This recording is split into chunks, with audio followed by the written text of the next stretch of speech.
Well, my wife, I think, will be happy to hear this. We had our wedding reception in the ballroom back in 1998 on a great Saturday afternoon on Thanksgiving weekend. It was 68 degrees and sunny that whole day. We had a wonderful time.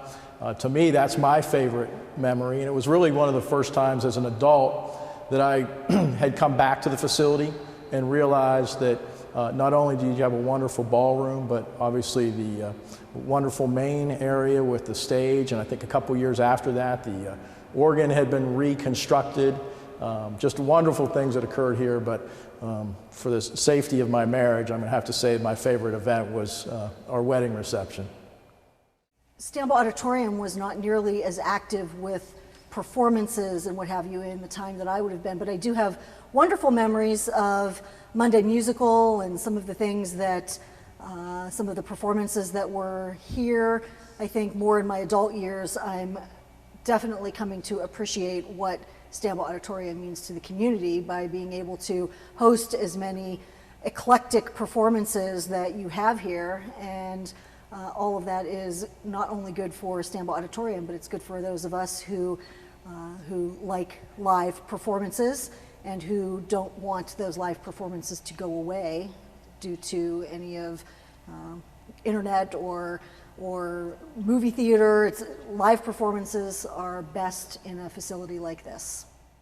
And I think that what, for me, is just a resident of Northeast Ohio, I love to see a place that we could maybe even argue as a museum be used, whether it's for business events, for wedding receptions, for concerts. And I think even the variety of concerts that are offered, from country acts to organ performances with silent video to youth concert band concerts to obviously the offerings that you provide for Youngstown State University.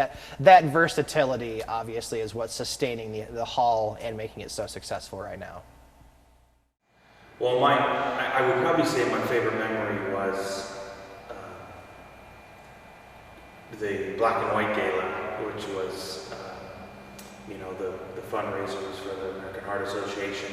And I was, competed with six others,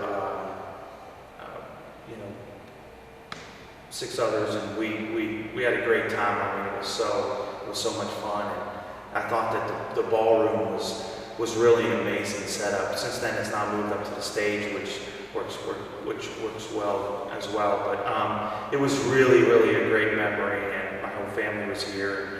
We all went out and had a good time, and it's really a fantastic event that's held every year here. My favorite memory of Stambaugh Auditorium is watching my brother-in-law, Eric Ryan, beat Bob Hannon at Dancing with the Stars. And it was a beautiful night, and raised a lot of money for a really good cause, but anybody who has a brother-in-law and gets to watch him dance in public and then end up winning the competition, that was a classic event. And because it was Eric Ryan with the Covelli Center, Bob Hannon, who has a long legacy in the Youngstown media market, now with United Way, and a variety of other people kind of competing here, it was a great event. And like this. I think specifically about two events of recent years where I actually had a chance to speak to musicians, professional musicians. The first one was the Pittsburgh Symphony Orchestra, who played the Symphonie Fantastique in this venue a few years ago, and I spoke to some of the members and I asked them what they thought, and they were just drooling over the opportunity to play in the hall. I came to the concert, a full house. It was absolutely stunning. And the second was the United States Marine Band, who played here. And it was just, I asked several friends in there, and I asked them, and the night before they played here, they actually played in Severance Hall, which is one of the nation's most prolific concert halls, and they were bragging about playing in Stambaugh Auditorium. Well, I remember one where, like I said, the great Mexican trumpet player, Rafael Mendez, was soloed with us here. And I know when we had youth band concerts, I always would refer to John Philip Sousa playing some of that same music, when he was here, and try to steer people to go look at all the history in the hallways and so forth. And I don't know, it's just a great place to play, and the sound is there. And I know when the first time the youth band sponsored the President's Own Marine Band from Washington, D.C. here. They had just played in Severance Hall on a Monday, and they came here on a Tuesday.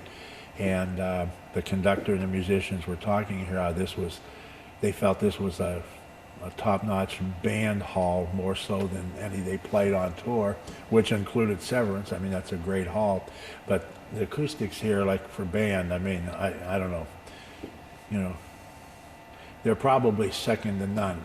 I know at Boardman, we were fortunate enough to, the symphonic band played a concert at Carnegie Hall in 1988, and you know, that's another great hall, but Stambaugh is right up there with them. I mean, this is a great place. Thank you, Mr. Stambaugh. One of my favorite memories of Stambaugh Auditorium was when Gregory Hines was here. And I had never booked him before. Ginny asked me to bring him in, and I did. And at one point during his show, and the audience knows this, I did not, but there were probably 100 people that brought tap shoes with them. And at one point during the show, he says, he starts tapping on his floor that he brought in, and he stops and he says, "You know what's coming next?" And then he continued tapping. And he continued tapping, then stopped and said, "It's almost time." And then he stopped and he said, "All of you with your tap shoes, come up on the stage." 100 people, old, young, children, I mean, everybody came up on stage.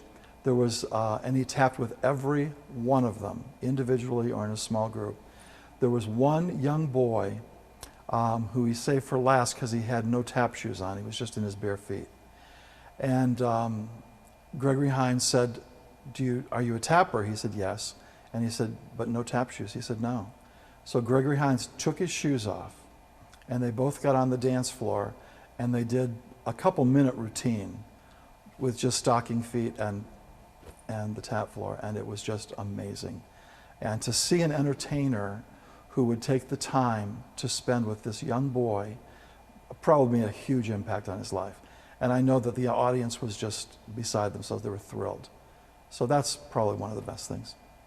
You just get to meet so many wonderful people, both behind the scenes that work here at Stambaugh and the people that come in, the entertainers. Most of them are just incredible people that just want to entertain the audience. So that's always been a joy for me.